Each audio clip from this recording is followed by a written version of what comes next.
Welcome to the second round of the World Schools Debate Championship 2008. The topic for this debate is, this House would ban strikes by those working in essential state services. Each speaker will have 8 minutes to present a constructive speech, and either the first or second speaker for each team will present a 4-minute reply speech. After the first minute, a bell will sound,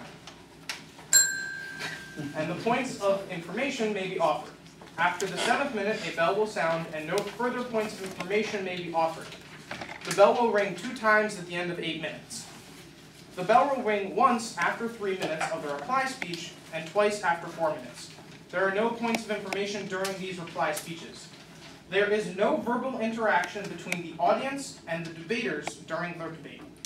At the end of the debate, judges will leave their completed ballots with me and leave the room to discuss their decision. They will return to the room, and one of them will give a brief explanation about the debate. All right, the proposition in this round is Team Israel. The first proposition speaker is Moshe Rosenshain. The second speaker is Betzion Ben David. The third speaker is Benji Kalman. Kalman? Okay. And the reply speech will be given by Moshe Rosenshain. The opposition.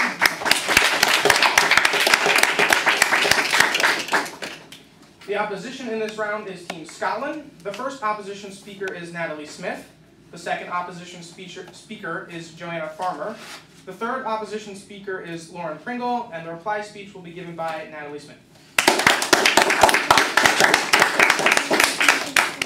The judges for this round are Ard van der Stern from Holland, Beth James from Wales, and Predrag Zeniak from Montenegro.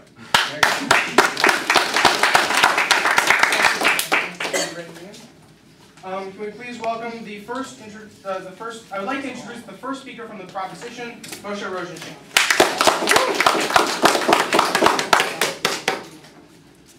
A woman discovers a lump on her breast. Naturally, she realizes that this is important, and she goes straight to the doctor's office.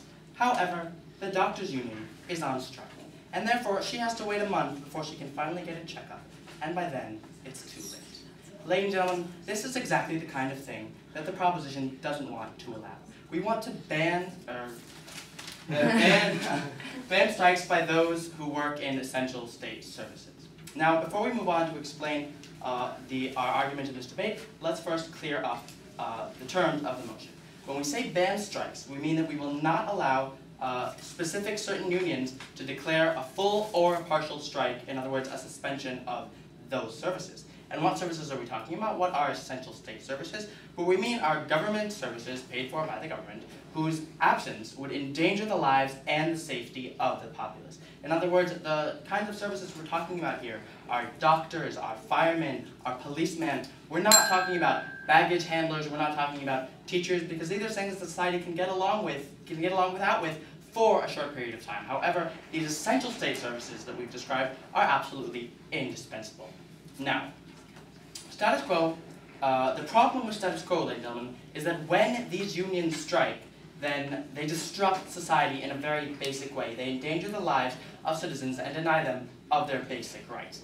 And what's really the clash that goes on when we're considering whether to allow these strikes or not? On the one hand, we have the lives that can be lost, the health and safety of the citizens. No, thank you. And on the other side, we have basically the amount of time that it will take these workers to achieve their desired terms in a negotiation. So what we really see here is, on the one hand, the lives and safety of the citizens, and on the other hand, the negotiating convenience of these workers. No, thank you.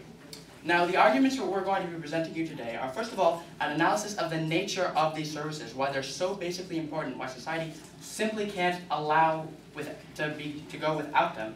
And the second argument will be an analysis of the negotiation process and why strikes are not essential for this to occur. And finally, our second speaker will discuss the issue of the blackmail of the people and why allowing these strikes puts far too much power in the hands of the few. So let's begin with our first argument, the nature of the services that are denied by these strikes. Now, these services, ladies and gentlemen, as I said at the beginning of the speech, provide basic rights. What services are we talking about here? As we said, we're talking about the doctors who run hospitals. We're talking about the people who drive ambulances. We're talking about the people who show up we're talking about policemen, the people who show up at your house if a husband is beating his wife. These are extremely important jobs. Don't you agree? But the jobs you've just mentioned can actually be covered by existing services such as the army for the short periods of times that strikes take place. So we actually see the importance of valuing workers' rights in these conditions. Okay, so you're saying that any time these workers are feel inconvenienced by their terms, we're going to call in the army and declare martial law? Ladies and gentlemen, we don't think that's a situation that society should be advocating. We think that's exactly the kind of thing we want to avoid. So, to continue with my argument. So, these are workers who save lives on a daily basis, and people's health and safety depend upon them. All right. These services are especially important, we'd like to stress, in a democracy, where it's the government's basic duty to provide these services to its citizens. No, thank you. And to make sure that they're getting this basic health care and these basic services. So what happens when there is a strike? When these workers decide that they don't like their terms enough and they want to strike, then immediately, from the moment the strike is declared, people's health and safety is being endangered. Because now, if your house is on fire and a strike is in place one moment, then there might not be enough fire workers there to come and save your life. Please. Well, yes, we recognise that, and that's what my partner meant when she said bring in the army. We could bring in people who are specialised in that area. However, what we recognise is that the government itself wants the fire department back, and so therefore will be willing to negotiate quickly to work for better conditions. Exactly. We think that the fire department is so valuable to the government that the fire department doesn't even need this tool of strikes in order to negotiate and reach terms. And I'll get to that in a moment when I reach my second argument. All right, so to just conclude this point. So we see that these strikes cause, as soon as they are put in place, immediately jeopardize the lives and health and safety of the citizens in place. All right, so moving on to the second argument of today's debate, an analysis of the negotiation process that occurs between these unions that we're talking about and between the government. Now, what we stress here is that all strikes can really do is speed up the negotiation process. Terms, no thank you, all these unions can better their terms without the use of strikes. They are not 100% necessary. And in order to illustrate and explain this, let's take a look at the two sides in this negotiation process. First, the government, and secondly, the workers. All right, now, let's talk about the government. As the opposition have just told us in a point of information, it is in the government's interest to give these workers good terms, because the government recognizes how very important they are. No thank you. The government's basic interest is to protect their voters and to keep them happy. And happy voters are voters who are safe and healthy. And how do you keep voters safe and healthy? By having good hospital workers, by having good firemen on call, etc., etc., etc., etc. Therefore, it is the government's interest to keep the workers' conditions good so that they can have high-quality workers, so that they can keep their citizens safe and happy. No thank you. So that these unions can stay effective, and the citizens will be happy with the government, and they will vote for them next term. So we see that it is in the government's interest to keep these unions happy, to make sure they stay effective, and can therefore in turn keep their voters happy. So we see that it's in the government's interest to provide the workers with good terms, no thank you, which means that the workers don't necessarily have to threaten to strike and stop all their essential services in order for the government to listen to them and better their terms. Now let's move on to look at the second side of the negotiation table, the workers themselves. Now, these workers have plenty of negotiation tools apart from strikes. It is not necessary in order to achieve a raise or to achieve better hours in a certain job for the workers to declare, if you don't do this, that's it, we're not coming into work tomorrow. They have, first of all, as we just said, they have the interest of the government in them doing their job on their side. No thank you, they have this leverage that the government wants them to be doing a good job. They also have mass union voting, because these unions usually contain thousands and thousands of workers who can, no thank you, who can pressure a politician with voting against him in the next election if he doesn't better their terms. They also have protests in the streets, they have swaying public opinion, they have all sorts of tools that are available in a democracy for them to achieve their goals. They don't need this tool of striking. So basically, ladies and gentlemen, what's the bottom line?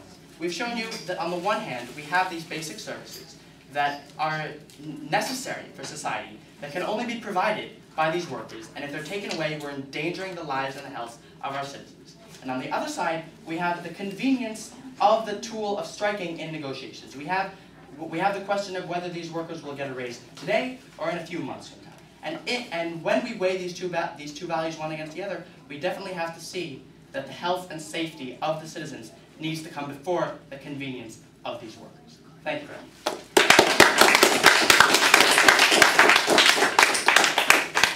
7:51.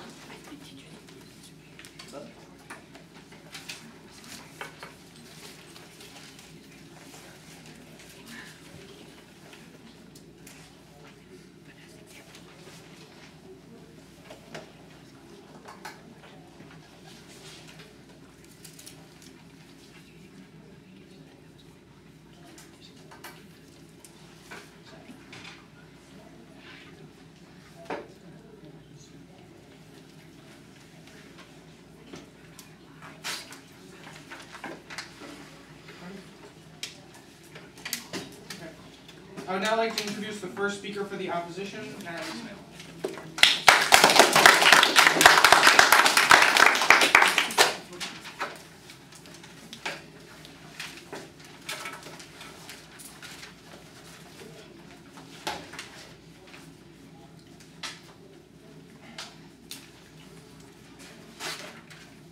Ladies and gentlemen, Mr. Chair, striking is an essential right which must be given to essential workers. That's the team line of Team Scotland today, and we're going to be proving that to you in both my speech and my colleague Ms. Farmer's. I'm going to be looking firstly at why striking is an essential right, just in general. Then I'm going to be looking more particularly at why essential state workers particularly deserve this essential right to strike. Then my partner Ms. Farmer is going to go on. She's going to look at how this provides an incentive to settle disputes around the negotiating table. And finally, she's going to look at the difference between a state and a private employer, and why that's important in this case. First of all, though, let's look at what the first speaker for the opposition showed us. He brought out 2 points today. Firstly, he looked at the nature of services, and secondly, he looked at the analysis of the negotiation process. And his second point I'm sort of going to cover throughout my speech. So let's move right on and look at his first point then, the nature of the sorts of services he talked about. That these are basic rights, essential services. But as was pointed out several times in points of information by my colleagues, the sorts of emergency services that need to be provided straight away can be covered for a short period of time by other sources. No, thank you. If we look at the example of the United Kingdom, where when the fire brigade goes on strike, the army can come out and cover that, cover the essential services there. But we would think that this sort of covering that's necessary is only going to be in the very short term. And the reason we think that is the point that Joe's going to go on to look at. This idea, no thank you, that the ability of essential services to strike actually aids the negotiation process, because it then becomes in the government's best interests to listen to the concerns, no thank you, of those workers. It becomes in their interests to curb grievances which otherwise could go on for a sustained period of time. Therefore, actually aiding negotiations and preventing these long-term problems. And therefore, in light of that analysis I've just given you, the right which the first speaker talked about, that shifts from the right, no thank you, to these basic rights to life, which we've shown you can be upheld. The balance shifts to the right of workers to control their own lives, their own working conditions. It's not a question of convenience, as the first speaker would have us believe. It's a question much deeper rooted than that, and that's what I'm going to come on to look at now in my speech. So firstly then, why is striking an essential right? Because let's be clear, strikes are a last resort. They only happen when all other negotiations fail and when there's a genuine problem there. It's not a common thing, and it's not something that we advocate happening all the time.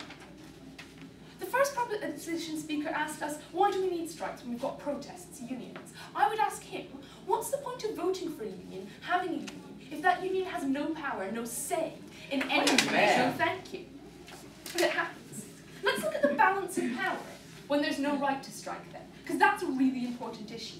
If you have no right to strike, the balance of power in decision-making over working conditions, over pay, over hours, is hugely in favour of the government, the employer, whoever that controlling party is. That person has political power. The employees have no political power. What that means, no thank you, is that if employees have an issue that they want to be addressed, then there's no incentive for the government, their employer, to address that issue. The incentive of the government is to get the best value for their taxpayers' money, to get the most out of their money. Yes, please. You're ignoring the entire analysis I provided you in my second point of exactly why the government wants to keep its citizens happy and does so by keeping its workers happy. I was just about to come on and look at that right now. What we can see is that we've been told that it's in the government's interest to keep their people happy. What we'd say is that actually a government's primary concern, because it has so many conflicting interests, so many conflicting calls on its resources, what it needs most, what it wants most, is to be able to get the most for its taxpayers' money. And therefore, its incentive and its motivation is to get these doctors, these paramedics, these firefighters to be able to work the most hours for the lowest wages. And so that means that employees don't have this political power. They don't have this power to have their views expressed. No, thank you. What they do have, however, is economic power. Now that's really important. They have economic power because their labour is absolutely essential to those in control. Therefore, the ability to strike translates that economic power that they have into political power, into decision-making power, and it gives workers a say in their concerns. Their concerns become the same direct concerns as those in control. And having that say is essential because it prevents exploitation. It means that governments and employers have it in their interests to improve working conditions, hours, pay, etc. And that's why the right to strike is so essential. Just because they work for the state doesn't change that fundamental right. It doesn't make it any more acceptable to allow an opportunity for exploitation. If anything, state workers deserve this right most. And that brings me on to my second point. Because if we look at the types of jobs that essential state workers do, they tend to be the most difficult jobs, the most challenging jobs, with the most stressful and emotionally difficult working conditions. For example, the fire service. Their health is in danger from the sort of work that they do. The police, again, deal with criminals, crime scenes, a dangerous job. Paramedics often work on crime scenes, and there's always the added emotional strain of being a paramedic, a doctor, dealing with issues such as that. And therefore, these are the people who are most in need of sufficient remuneration for that difficult job. Yes, please. The nature of this work, as you described, is a reflection of how basically important it is and why we need them there every second of the day. Well, yes, as we've already come to deal with in points of information and in my rebuttal. Stuff can be dealt with and can be covered through the use of sort of secondary resources that the government can provide. However, it's important to stress it can't be done as effectively as were essential services there, thus giving them this sort of balance of power.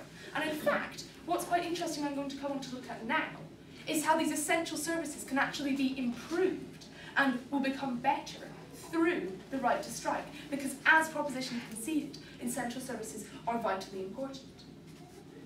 Now, the essential services are the most important services to have workers that are motivated and that have a high morale.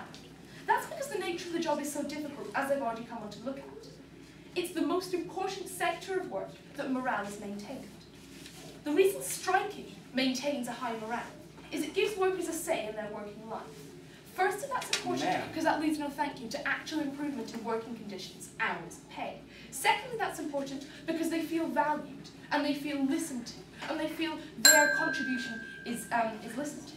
Furthermore, problems arise when workers don't have this high morale and motivation. They don't do their job as effectively as if they did. Say, let's take the example of a policeman, for example. There's a policeman who can do his job, and then a policeman can do his job. So if you have a policeman who can perfectly fulfill the remit of his contract by responding to calls, arresting people, etc. But then that policeman can go beyond the call of duty.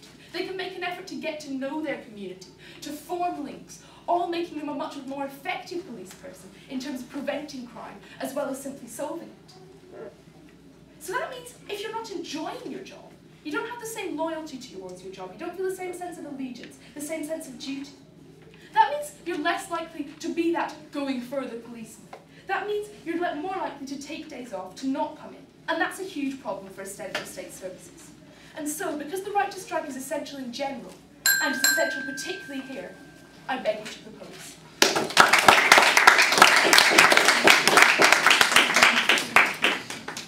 804.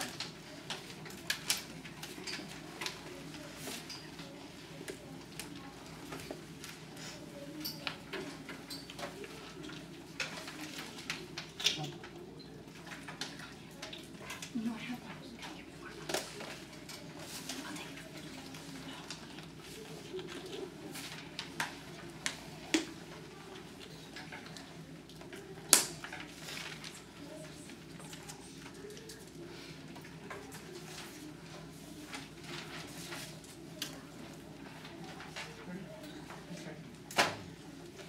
I would now like to introduce the second speaker for the proposition, Batsion Ben David.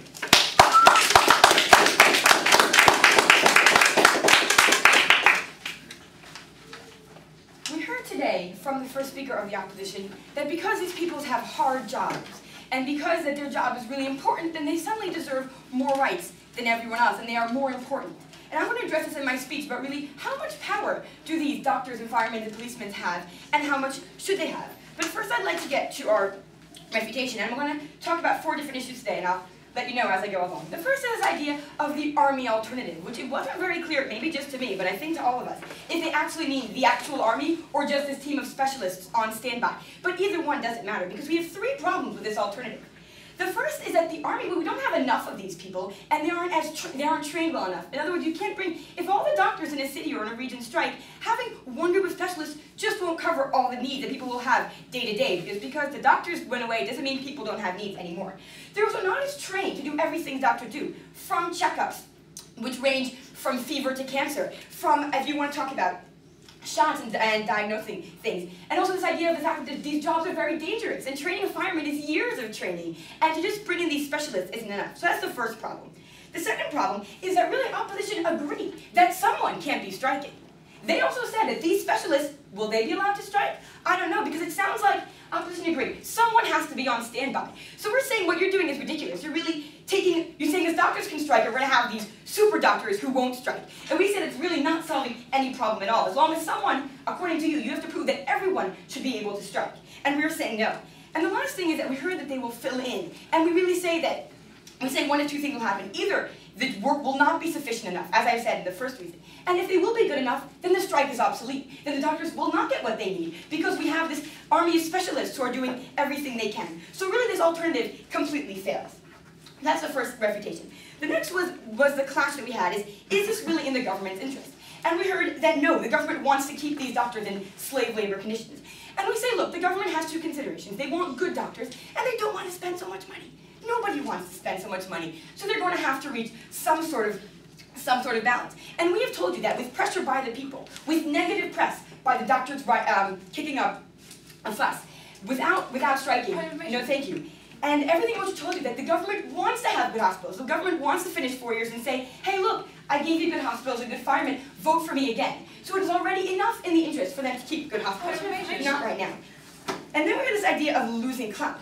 And they've completely ignored the fact that we have unions. And let's just talk about the presidential race going on right now. Obama and McCain are both fighting ferociously for the security vote, because they know getting the policemen on their side is a huge vote. If you want to talk about no, thank you. Teachers' unions, which is huge, and you can't win. In many states, you cannot win without the teachers' vote. You don't have to give them everything they want. You want them on your side. These unions, because they are big enough, have huge clout, and that is completely, the assumption of the opposition does not stand. And last we heard, sure. The issue is, though, if the unions don't have the ability to strike, then the balance of power is shifted far too much in favour of the government. It's shifted a bit. It's true, they lost 1 tool. But the power of voting, which is huge when you get to numbers, when you get to magnitude, which is exactly what we're talking about in this debate, is strong enough. And all you have to do is look at reality today to realize that. The last issue of refutation I'll get to before I move on to my point is the idea of the nature of the job. And we heard the team line how these strikes are essential for essential workers, but we haven't really heard analysis of why, because their work is so hard, they deserve this. Because the people have essential lives, and they have essential treatments, so we can say the same thing. We haven't heard why just because their job is essential, they get to leave while everyone else here is stuck. And then we heard, no thank you, this idea of sense of duty, and I want to talk about this shortly, is the fact that these people have a sense of duty because they didn't choose the private sector, they chose the public sector. No thank you, they know the money isn't as good, they know it's hard, but they came with a sense of duty, they knew what they were going into, and really, this idea that they were being completely overtaxed, no thank you, while maybe true in some cases and not justified. I'd like to now get to my point, that most would call it blackmailing the people. And I'm really going to talk about the moral justification of doing this. We're going to discuss why exactly it is so wrong that these doctors and policemen can strike. And we're going to start like this. As we said, it's policemen, firemen, and doctors, which are, while they are a union, as we said, they're not the majority of society. What else is interesting about these people? That they are being paid for by the government, which were elected by the people, and they're being paid for by our taxes. Really, they are workers of the people. They are hired by the people in some way or other. They're being paid by the people. No, thank you. And the people are, in a sense, dictating the conditions for these people. And we have the whole of society relying on these people. Everyone here needs a doctor. Everyone here needs, well, hopefully you will never need a fireman, but most of society at one point does. And what we really have here is, no thank you, a small group of people who are saying, we're not happy with our lives. We're now going to leave, which is really taking all of society and holding them at gunpoint. They are really enforcing their opinion. Now, whether it's justified or not, whether these doctors are really taxed and overworked, which is terrible, and whether they're just greedy and would like another day off, which is also happens, and we have to realize that. This small group of people is taking all of society at gunpoint and saying, my opinion matters more than yours. I have been trained. I am here working for the government out of sense, and thank you, duty, out of sense of all these things. And I get to take my opinion and enforce it on all of you. It's just as if the judges were to say, listen, Team Israel, we don't think you won. And we say, no, no, wait, we did. And I would force everyone in the crowd to think that we did, which is really completely undemocratic. Sure. Are you happy to allow these people to be exploited simply because they have a vocation? No, we're not going to say they're not going to be exploited, and we already spoke, and you still have not come back to the fact that they have clout, that the people care about their doctors, that the government cares about their doctors. So really, enough people care about these doctors to make them okay, and you have not come back to that yet. So that does not make any sense to come up with that kind of claim. But we're telling you that really there is a moral justification, a very big democratic problem in our society, where one group of people gets to enforce their opinion on everyone else. Because as Moshe said, we cannot stand without doctors, without policemen. So really, people are folding to the opinion of a minority. And until the opposition can justify this, justify the people that were not elected, that were hired by the people, can enforce their opinion on everybody else, their side must fall. So really, what have we told you all throughout the two speeches? First of all, Moshe came up and told you that really these jobs are incredibly essential to everyone. And that really, there are alternatives, that there are other ways to deal with the lack of rights, with the shifting of the clout that the opposition told us. And as I say, until they come back at us and explain exactly how they really have no other way to deal with it, that really they will be completely rendered, no thank you, completely powerless and helpless. Only then can we somehow accept what they've told us. We've also told you that this alternative of these specialists is, first of all, ineffective. Well, no, sorry, I'm going to say it differently. First of all, is really accepting our side of the motion, which is someone needs to be there, and then one of two things will happen. Either they're ineffective, and then there's no solution for the people who are sick and unsafe, or it's too effective, and then there's no point to a strike. So their alternative falls. And we've told you that really what is going on today is undemocratic, because it's simply not fair. It's not fair for one person or group of people to say, we're not happy. It's unfair for a whole of society to be sitting helpless because they don't have their doctors, they don't have their policemen, they don't have their firemen, they have no one who's watching out for their essential rights and their essential needs that the opposition is so worried about. So really, for all these reasons, I beg you to propose.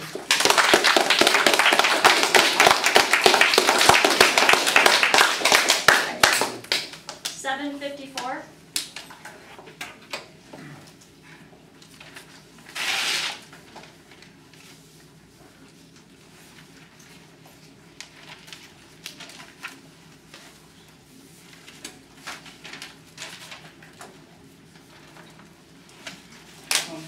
I would now like to introduce the second speaker for the opposition, Joanna Farmer.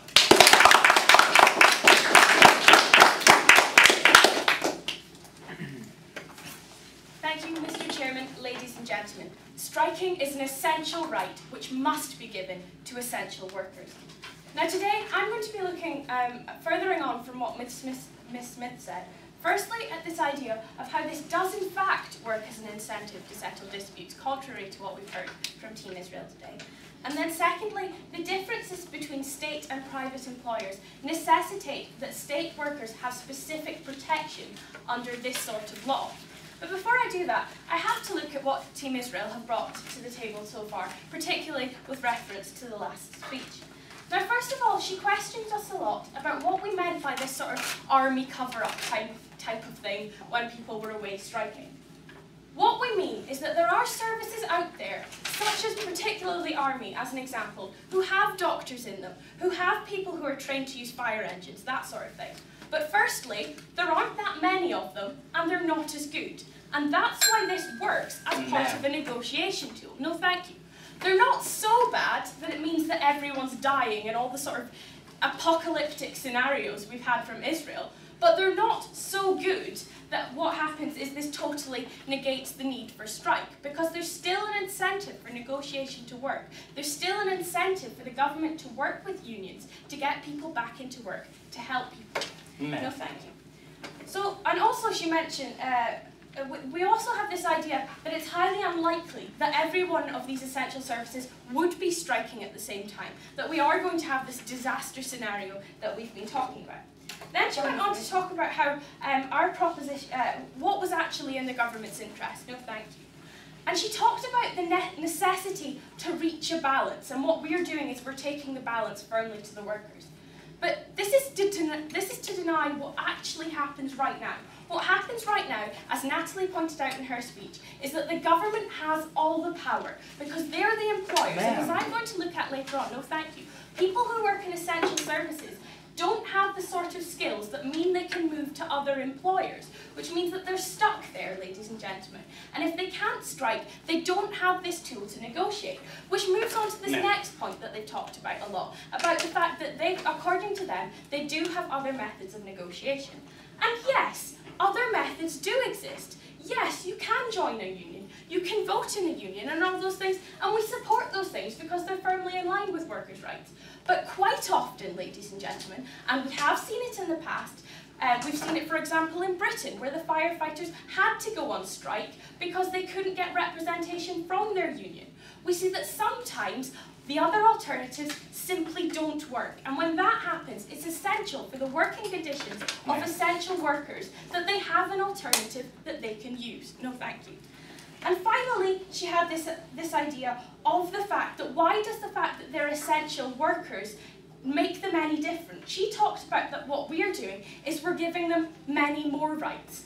Ladies and gentlemen, all we're doing is simply giving them the same rights as all the other workers. We're not doing anything particular for them. No, thank you. We're simply recognising that every worker in society, whether they did a medical degree, whether they have a vocational job or whatever, they all have the same rights to work free from exploitation.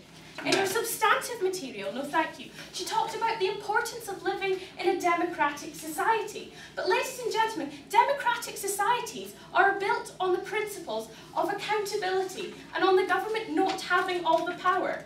What the proposition does is give the government too much power. It takes away the accountability, it takes away the workers' ability to be accountable to the government, because we're taking away their control over their own destinies, and we simply believe that this is unacceptable. Yes, please. What is wrong with a union if it's not getting enough of its terms? Simply vote out the politician that isn't giving them what they want. Why isn't that enough? Because elections only happen, for example, in America every 4 years. If you've just elected a president or a governor or whatever, and 3 months later you get into a situation where you want to be paid a little bit more, where you don't want to work for as long, and you have to wait 3.5 years before there's going to be any sort of change, we simply don't see that as an acceptable way of exerting your influence. So now I must move on to my substantive material. And first of all, how this works as an incentive to settle disputes. Because what it does is it gives an incentive to governments to negotiate any sort of grievances that their workers have. Particularly in the case of essential public services, because I think, as both sides have recognised, these are essential services, and to not have them in place is quite embarrassing for a government. It shows that they have a sort of lack of control over what's going on in essentially their own sort of company. And so because it is so embarrassing, it then gives them a greater degree to change the working conditions, to change the pay of the people within their employment. They have to do something to solve the situation, otherwise it escalates. No thank you. It then causes all the problems that they've mentioned about the fact that there's public dissatisfaction. So because it is such a powerful incentive tool, the government has to do something. If we don't have these striking rights, governments have no incentive to change. All that happens is that workers have grievances and the grievances stay with them. No thank you. Natalie in her speech mentioned the problems that occur from when workers have grievances that they then can't deal with. It leads to dissatisfaction in their job, and dissatisfaction in their job leads to them not doing their jobs properly, and because they are essential, this is important. So now I'm going to move on to the second main substantive point that I have today. Yes, please. Strikes are not well known for causing job satisfaction. Usually these long, nasty stalemates between the unions and the governments only make everyone suffer. The strike themselves can often be slightly antagonistic, we accept that. But knowing that you have the right to go on strike is actually quite important to a worker. Knowing that you have some sense of control over your destiny is quite important to workers. Just the sense of security means that they are more likely to be happy in their job. But I must move on to my second main substantive point, which follows on from what Ms. Smith said about why public workers deserve protection. Because there's a further reason to this. It's because working in the state sector means you only have one choice of employer. Let's take an example. For example, in the private sector, we would have an energy worker who works for an oil company like Shell. They're not having a particularly great time, they want less hours. So they go to the company and try to negotiate. Firstly, as I've shown, because they have the right to strike, negotiation is more likely anyway. But secondly, if the negotiation is to fail, which we would say is unlikely, the worker can move, because there are other oil companies out there that require their services. The problem is if you take someone like a fireman, the state employs all the firemen. So this means that they actually have no other alternative to just simply putting up with their grievance, which we would say is quite unacceptable. This means that the state has a disproportionate share of the power compared to the worker, and we would say this is deeply unfair and deeply undemocratic compared to what Team Israel have shown us today. So, Mr. Chairman, ladies and gentlemen, because I've shown you today that this is a powerful incentive to settle disputes, and because there are differences between state and private employers which necessitate this, what's the best way to maintain the morale of workers and therefore their effectiveness? Ladies and gentlemen, you have to allow them to strike, and you have to allow them to threaten strike. So for that reason, I beg you to oppose.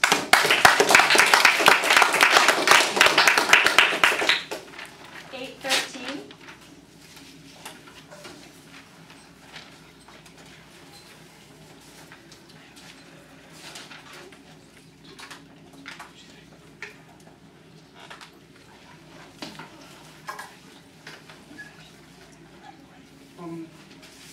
I would like to introduce the third proposition speaker, Benji Kaufman.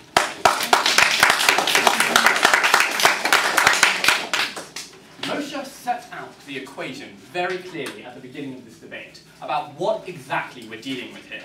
On one hand, we have the rights to, well, all of society to say, be protected from a burglar breaking into their home, to, be saved from the fire that's raging in their house, or, for instance, be able to go to the doctor and actually get a proper checkup.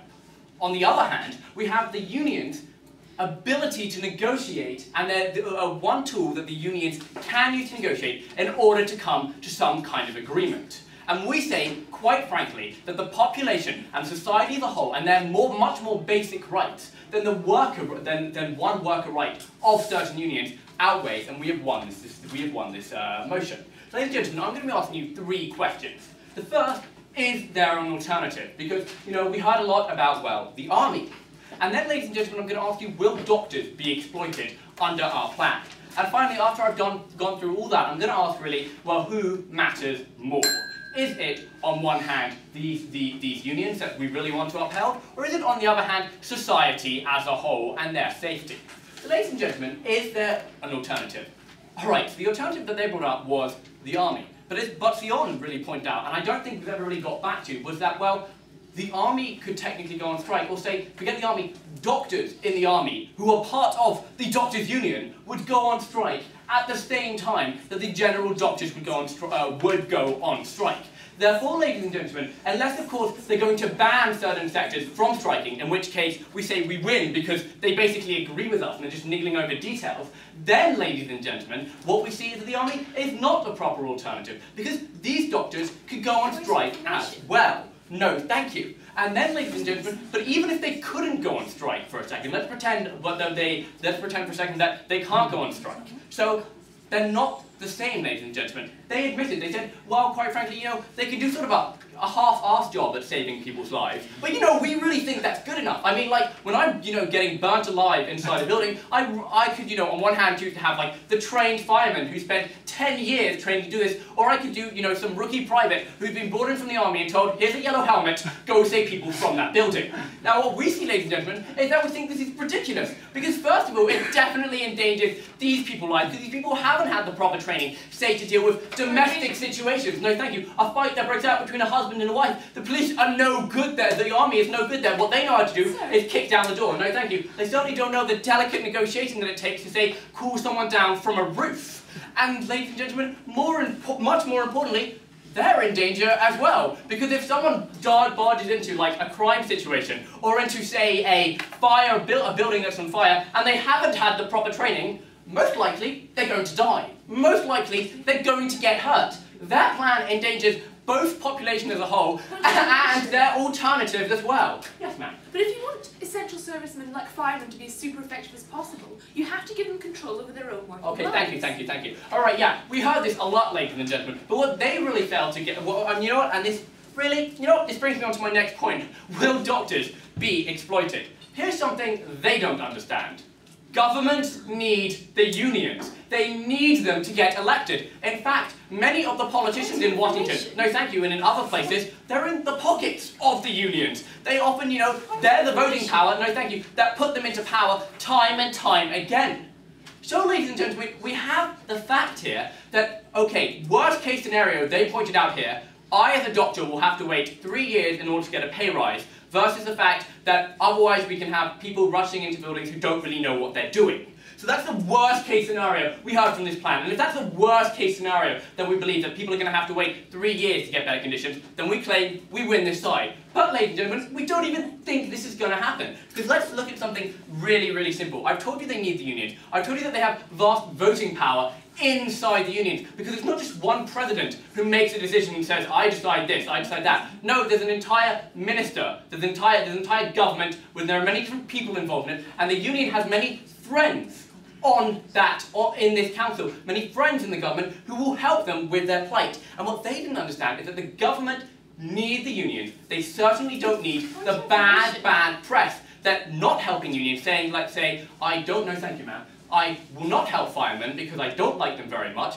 will bring them. Ladies and gentlemen, people will rally around these unions and, you know, really say, we don't like you at all. No government can really afford to piss off either the unions or the vast amount of support that these unions command, ladies and gentlemen. Yes, ma'am. But, Mr. Chairman, you're putting far much too emphasis on unions. First of all, a lot of countries don't have this powerful union structure that you're talking about. And even if they do, it's not nearly as effective. Okay, ma'am, thank you. Well, if they don't actually have a union structure, then they don't really have effective strikes. Strikes only work if you have a proper union structure. If it's like, say, 5 people striking, then nobody cares, and under both plans, no one's really going to get to any kind of situation, any kind of end. It's only when you have big unions that strikes work, or any other tool works for that matter, ladies and gentlemen. And what they also failed to understand was Buxion's point. Because here's the thing, she showed you quite clearly how these people have vast amount of power. And they agree with this. These people are necessary. They're essential. So, ladies and gentlemen, an essential service that needs to be provided to the people. Is the government really going to dilly-dally around, yes, I'm going to help them out, no, I'm not going to help them out? The public need these services. The government needs to be seen as in control, we agree. They need to be seen, no thank you, as the people providing these services, ladies and gentlemen. So we've shown you quite clearly how these people, unto today, have too much power. Because they hold a gun to everyone's head, they say, whenever we go on strike, we leave you out to rot. And we say, ladies and gentlemen, this isn't good enough. We say, ladies and gentlemen, that we want to really curtail that kind of power because we believe, ladies and gentlemen, that what's actually important is that people get the services they need when they need them. And they get them by people who are actually trained to help them out. And not by some doctor somewhere who had half a year of medical school and was rushed into the forefront to go and diagnose me and tell me I have cancer when actually I have AIDS. I hope I have neither. And finally, ladies and gentlemen, let's talk about the thing of, well, they said, well, firemen can't go and work elsewhere. And I've already explained how we probably won't need this. But really, this only applies to firemen. And actually, we think that the skills a fireman learns, which a lot of rescue missions can be used in, say, security, and can be used in other private factors. And certainly doctors and certainly policemen can go work as private security guards and can go work as doctors in civil unions. So the whole thing of this being private doesn't really apply in this case. So who matters more, ladies and gentlemen? Who really matters more? Is it the people whose lives are in danger? Is it the people who are having a gun put to their head by one union leader and saying, if you don't give me another week's pay rise right now, I will go on strike and I will endanger your life? Or is it the people who, given enough time, as both sides had to accept, given enough time, would come to this kind of conclusion, would actually get the benefits that they want? Who's more important? And ladies and gentlemen, I'm very sorry. Even if someone has to wait 3 years to get their pay rise, even if someone has to wait 3 years to get better working conditions, and we don't believe this is the case, because no one can really afford to wait 3 years with a bad union on their hands, then we win this case, ladies and gentlemen, because it's much more important for the public to get the basic needs they need. Thank you very much.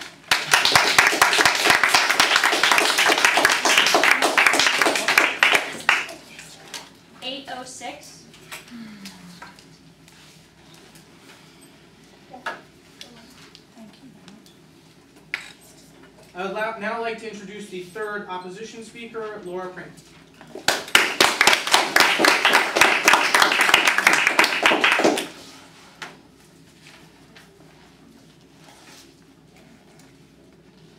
Ladies and gentlemen, striking is an essential right which must be given to essential workers. Now, the proposition tried to take that essential right away from these workers. They gave us 3 reasons as to why this right deserves to be taken away. The first reason they gave us, ladies and gentlemen, was that without workers, people will die.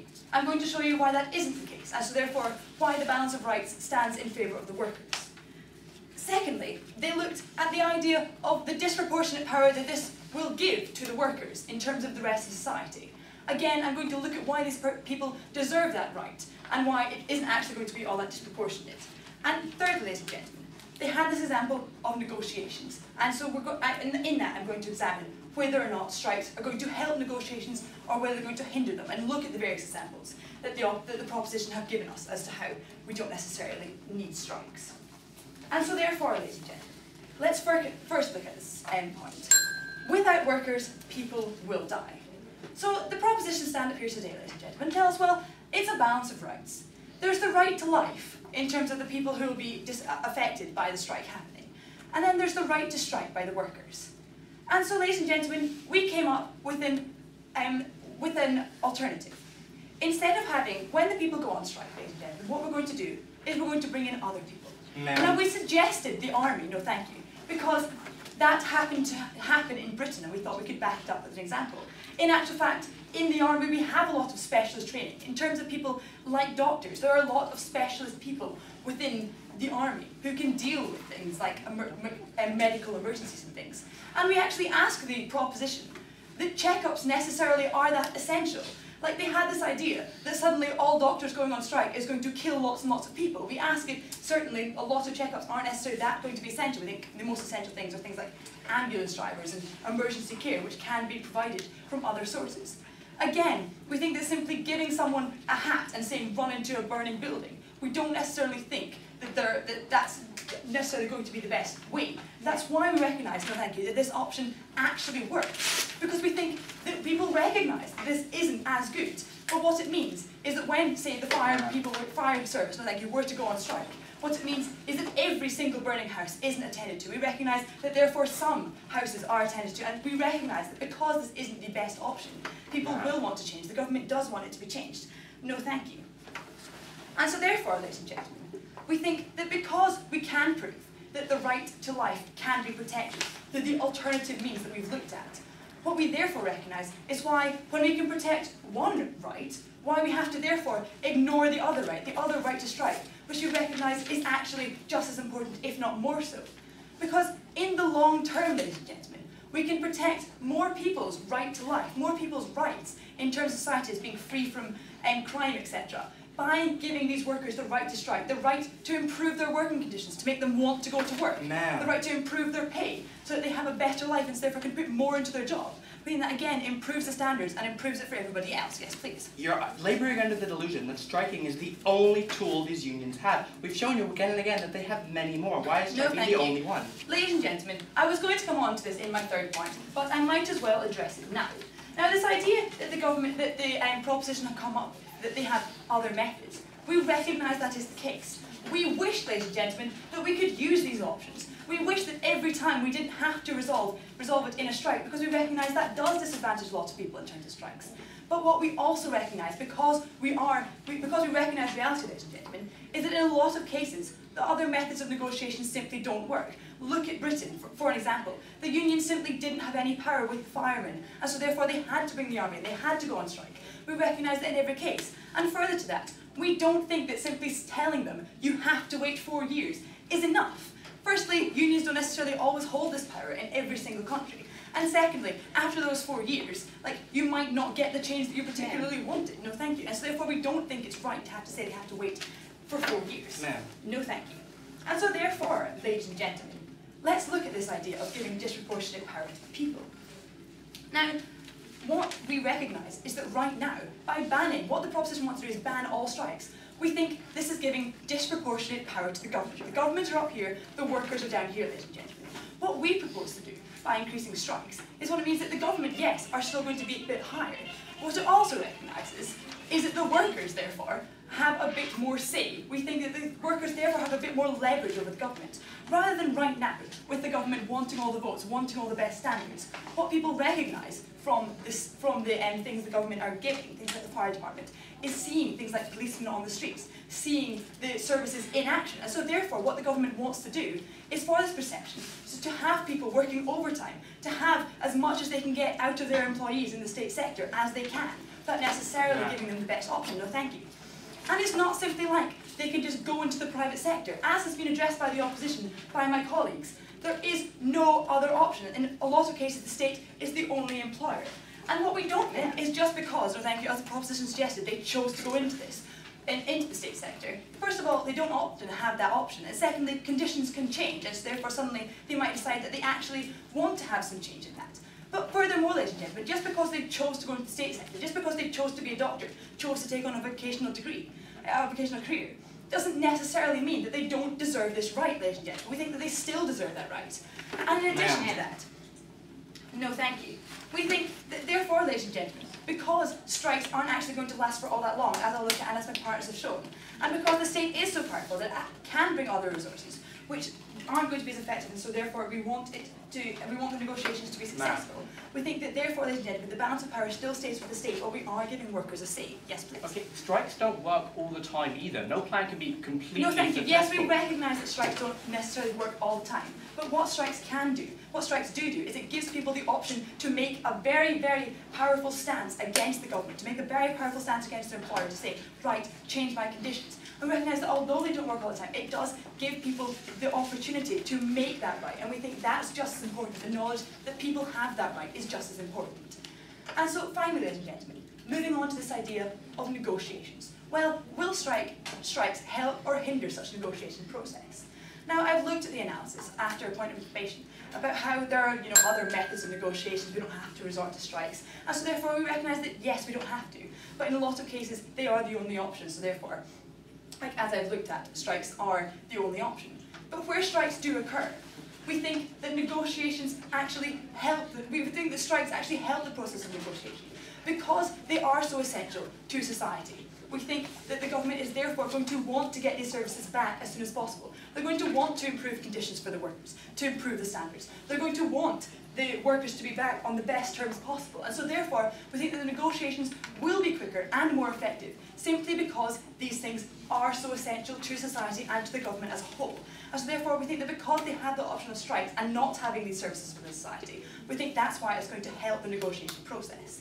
And so therefore, ladies and gentlemen, because we believe that the workers' right to strike, because have the right to strike, it should be preserved. We think that because within the balance of power, the workers should have more of a say, the government shouldn't have entirely the whole power, and because it's going to help negotiations, I beg you to oppose this motion.